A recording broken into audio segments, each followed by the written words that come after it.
Hello friends, Jackie Bolhuis from Klompen Stampers.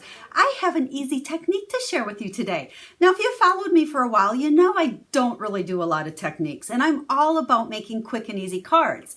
But today's technique is still quick and easy, so we're not straying too far. But we have some brand new, well, kind of, a couple weeks old now, this gorgeous, oh, we got a glare going there, paper that is part of the second release of Sale-a-bration. So we don't have a lot of time to get this paper, but it is one of the selections that you can get for free when you place a $50 order prior to March 31st. So I thought today I would share some fun projects with this paper, but I want to share a sponging technique that you can use on this paper or you can use on other things as well. So without further ado, let me go ahead, flip the camera down. I'll give you a better peek at the paper and I want to show you, let's see, I think I have 4 projects and we're going to learn some sponging. So hold on one second. Like I mentioned, this is part of Sale-a-bration, Stampin' Up's biggest sale of the year, and it goes until March 31st. So between now and then, if you place an order of $50 or more, you get to select a free item. And one of the free items, they just released some new ones, but one of them is this beautiful Flowering Foils Specialty Designer Series paper. Oh, that's a mouthful. Check this out, and I'm hoping you're not getting too much of a glare, that you can see how pretty it is.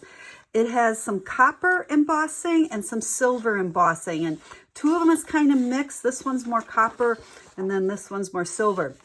Now it's a very specialty paper. It's pretty heavy. It's got some good weight to it, but it is blank on the back side, which, you know, we're used to designer series paper being 2-sided. This is only one side, but you would never want to cover this up, so that's okay. Now, I've made 4 cards already with this, but what I want to share with you, I'll show you the cards, but I also want to share some sponging techniques, and we got dimensionals there. But these sponging techniques you could really use with other things as well, but I thought this paper was just perfect for it. So the first one is where you can get multiple colors on a piece, whether it's cardstock or paper, using our sponge brayers. Now these are in the Stampin' Up catalog, and I'll have a list of all of these supplies for you over on my website. There'll be a link in the video description to take you over there. But these come, you get 2 handles and I think 4 of the sponge heads with them. They come off real easy. You know, they're just like that. And so after you've used them, if you want to, you can wash them. Or if you think, well, I'm always going to use it in the same color, well, then there's really no need to wash it. So that's completely up to you. Now, what we're going to do is start with Coastal Cabana, and I'm going to ink this sponge up. Now, the little trick here is you don't want to lay it down and just go back and forth like this, because when you do that, you're only getting ink back here and not on the top. We want to pick it up and roll, pick it up and roll. And you're going to do this quite a bit. You want to make sure you get that inked up really good. And then we're going to come to our paper, and I'm going to start off the paper down here, and I'm going to run off on this side too. You're going to want to make sure you have good scrap paper for this. And you're just going to put it down there and roll back and forth, and then get some more ink and roll back and forth. And you can really do this until it gets as dark as you want it. Now we're going to actually put 2 colors on this piece, so we're going to just keep inking up. I'm going about halfway. I'm not getting as dark in the middle. I want my bottom here, you know, nice and dark, and then it just kind of gradually fading out as we move up. So we're going to just keep going back and forth and back and forth. But part of getting that smoothness to your sponging is this, where I'm going off the paper, because if we try to start right on it, that's when we get kind of funny lines, I guess I like to call it. So, okay, so we're going to stop with Coastal Cabana, and I'm going to actually flip this over. I'm going to just move this over a little bit because I want a clean place on my paper. And we're going to go to Granny Apple Green here, and we're going to do the same thing. We're going to start out by inking this up, and we're going to do the exact same thing. Start off the paper. We want it darker down at the bottom there, and then gradually go up. And this is where you'll start seeing those colors blend together. Because we don't want a line. We don't want the green to stop and the Coastal Cabana.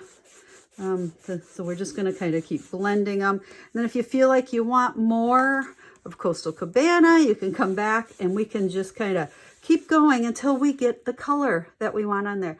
Look at how pretty that is. Now, let me bring in our finished project for you. Well, it's almost finished. Hold on a second. Now, when I first started playing with this paper, I actually posted over on my Facebook page a picture of this along with all 3 of these greetings because I could not figure out which one I liked the best. So I asked for your opinion. And I think the winner, and I didn't go through and count exactly, but I really think the winner was the white with the coastal cabana. Now, usually I'm a black greeting person. I love the pop of black. This one probably came in second as far as the most popular. I don't generally put greetings, stamp them in a colored ink. Don't ask me why. Other people do, and it looks gorgeous. I've just had this thing about greetings being in black, I guess. So I think this was the popular vote. So we're going to go ahead and stick that one, use some dimensionals and stick that on there. So now these we can use for another project. But there you go. You can see how I just added the ribbon with a little bit of silver. And I do have a layer of silver foil underneath there just to really get that silver popping. So again, over on the website, I will have a picture of this along with the card recipe and all of the supplies. Now let's look at some more projects I made because I showed that there was 4 different prints of this paper. So let's bring in this one first. This one could actually be used for more masculine cards if you wanted to. I did not do any sponging on this. We just left that copper foil. Isn't that pretty? Use the Parisian Beauty and just use the black. I mean, I just really wanted the stuff to pop. So there's that one. And then here we have the little flowers. Now you can see here, I did the same sponging technique with my sponge brayer, but I did the whole thing in Coastal Cabana rather than having the graduated colors in there. And I just added some ribbon. You can see the little copper rhinestones in there as well to give it an extra little pop. So, but there is that one. Now I have another sponging technique for our 4th card. So let me grab that stuff. Okay, we're going to do the one now with the big flowers on it. And I want to get several colors on my flower. So I'm just using the sponge daubers. So for this one, we have Daffodil Delight. And we're going to just ink this up. You can kind of rub it, dab it, whatever. And then we're going to come to our flowers here. And we're going to just smear this color on here. Now, a little trick again. Notice how I'm coming off that paper because we're trying to not get lines. And when I ink this up, because there's going to be quite a bit of ink here on first. When I start in the middle, I'm doing a very light touch, kind of spinning it around, and then I'm getting heavier and heavier until I'm finally pressing pretty hard. But that'll help kind of disperse that color so it's not, you don't want dots, okay? So by just real light and then spread it out there, give it a little more pressure as you're going out, we can fill that in. So we're just going to do that with all of the flowers. Not worried about staying exactly in the lines, okay? It's almost a watercolor-y look, I guess. So we'll go light and then after I'm done with this one, we're going to switch, and I have another one here in the Pear Pizzazz ink pad.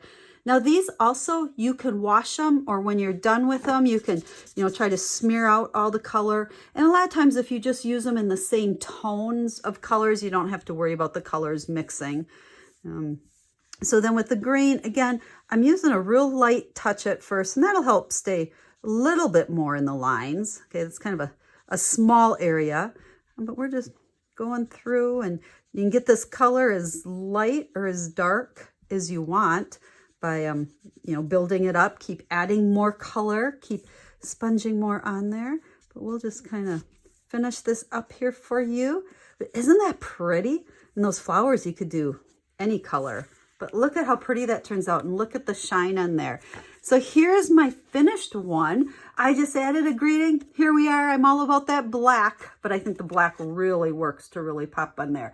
So there are 4 different cards. 3 of them have been sponged using this brand new Specialty Designer Series paper. Now don't forget, you can only get this as a free item if you place a $50 order or more by March 31st. So again, the link will be down in the description of the video. Take you over to my blog post. I'll list all the supplies I use, the card recipes, and more information for you. But as always, if you have any questions, make sure you get a hold of me. Leave me a comment, message me.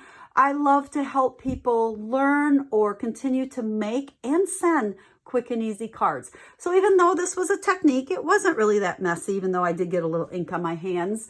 But you can still make very quick and easy cards with it. So until I stamp with you again, have a stamp happy day.